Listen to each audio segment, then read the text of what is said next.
Em nome do Pai, do Filho e do Espírito Santo. Amém.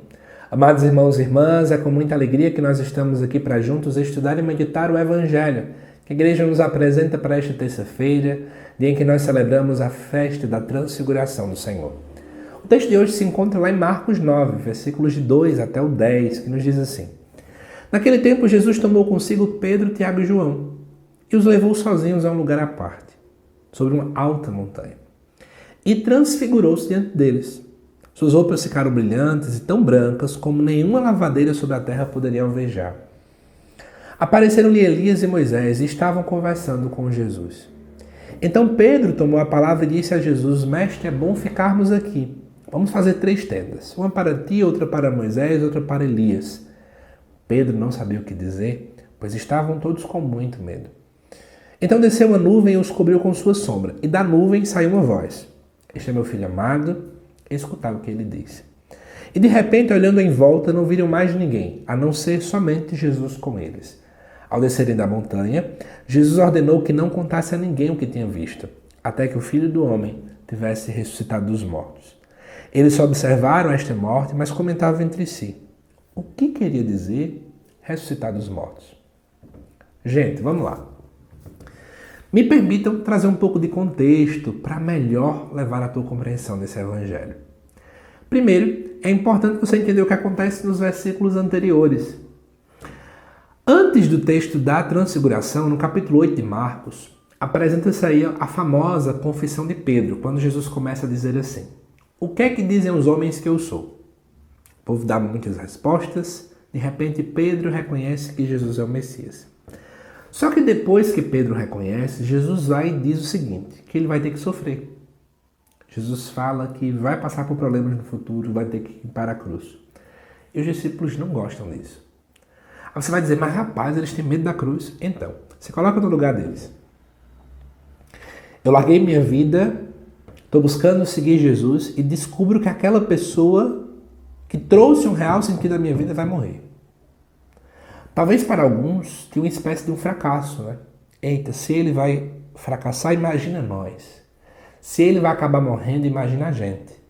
E a compreensão sobre ressurreição não estava muito clara. Então, você vai ganhando aí alguns problemas, né?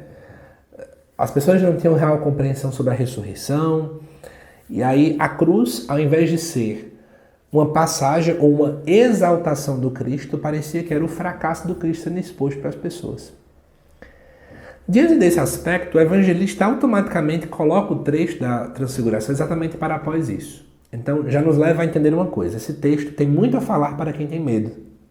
Esse texto tem muito a falar para quem não tem esperança. Jesus leva Pedro, Tiago e João. Pedro era aquele que acabou de confessar muito bem. Tiago e João eram 2 problemáticos, chamados filhos do trovão. Eram pessoas enérgicas, pessoas com sérios problemas. Ele faz o seguinte, ele leva eles sozinhos para um lugar à parte de uma alta montanha. É interessante que a montanha é local, na verdade, da manifestação de Deus. A montanha é, na verdade, local do encontro com Deus. Porque para um judeu, Deus habita somente no céu. Então, quanto mais alto eu estiver, mais perto de Deus eu acabo ficando. Só que, de repente, Jesus se transfigura, Jesus muda, né? É uma transformação. Jesus muda o rosto, Jesus muda, não é, tudo o que está acontecendo ali. Suas roupas ficam brilhantes e de repente aparece Elias e Moisés. O que Elias e Moisés representam? Elias representa os profetas. Elias foi o maior profeta do Antigo Testamento. Moisés, automaticamente a gente lembra das tábuas de pedra contendo os 10 mandamentos. Então Moisés é referência ali para a lei. E era interessante que eram esses 2 pontos que eram pontos basilares na vida de um judeu. A lei e os profetas. Então é como se a gente sentisse que todo o Antigo Testamento agora culmina na pessoa de Jesus Cristo. Tudo aquilo que o povo acreditava aponta para Jesus. Em Jesus Cristo, aquilo que já se vivia agora chegou no ponto ápice. Em Jesus Cristo, aquilo que as pessoas apenas viam, né, como alguém que está sem óculos e que mal consegue ver de longe, que está com a visão embaçada, em Jesus agora o óculos é colocado e eu vejo Deus face a face. Então, é mais ou menos essa compreensão, só que tem um problema, né? Pedro começa a achar bom. Jesus, é bom a gente estar aqui. Eles estavam com medo, porque no final das contas eles estavam com muito medo, mas a única coisa que eles souberam fazer foi: é bom a gente ficar aqui. É bom não descer. Lá embaixo é onde acontecem problemas. Lá embaixo era onde Jesus acabou de falar que ia passar pela cruz. Lá embaixo simboliza essas lutas do cristão em carregar a sua cruz. E é como se essa montanha simbolizasse os momentos que Deus vai nos dando, né, como as nossas gotas de água, como os oásis no meio do nosso deserto, como a graça de recebermos os sacramentos, por exemplo, que são oásis da nossa fé. Mas receber a Eucaristia não implica que você vai se distanciar do mundo e parar de carregar a sua cruz. Estar, sei lá, no retiro de final de semana na paróquia, que é tudo muito bom, não pode te fazer se alienar e achar que a vida se resume ali e agora eu vou parar de carregar a minha cruz.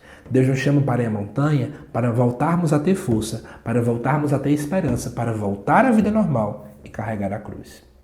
Coloca isso na sua cabeça. Cuidado com cristãos que são tão alienados, que parece que não querem mais sair do retiro, não querem mais sair da adoração eucarística, não querem mais sair da confissão, porque acham que não, agora a vida é só lá. Deus nos dá os sacramentos, para uma vez recebidos os sacramentos, voltarmos para o mundo. E depois voltarmos para os sacramentos para ganharmos esperança e voltarmos para o mundo e assim por diante. E aí, desce uma voz e diz algo muito importante. Talvez seja a maior lição. Quando a gente está com dúvida de como carregar a cruz, quando a gente passa por crises religiosas, quando a gente não tem força, existe um único segredo. E o segredo está no versículo 7. Escutai o que Jesus fala. Está sem força? Escuta o que Cristo fala. Está sem ânimo? Escuta o que Cristo fala. Está sem coragem? Escuta. Não sabe para que lado ir?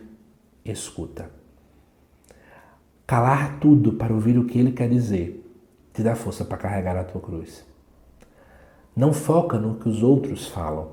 E não foca porque você vai olhar para a cruz e vai achar que a cruz é muito grande. Mas foca nessa voz que te dá forças e que diz: você não está sozinho. E é interessante que depois eles não veem mais ninguém, somente veem Jesus.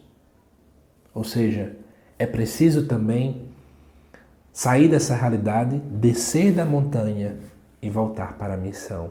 E voltar para esse caminho em direção à cruz, em direção ao crucificado, em direção ao Calvário.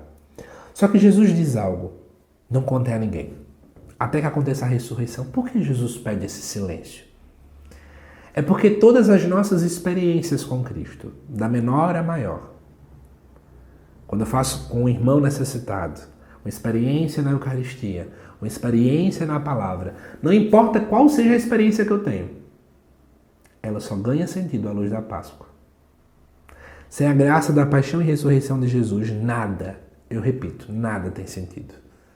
Somente a Páscoa é capaz de iluminar toda a nossa vida. Somente a ressurreição de Jesus é capaz de iluminar toda e qualquer experiência que tivermos. Espero que vocês tenham gostado, amados irmãos e irmãs, desse estudo, desta reflexão, e até aguardo nos próximos vídeos aqui do canal. Até mais!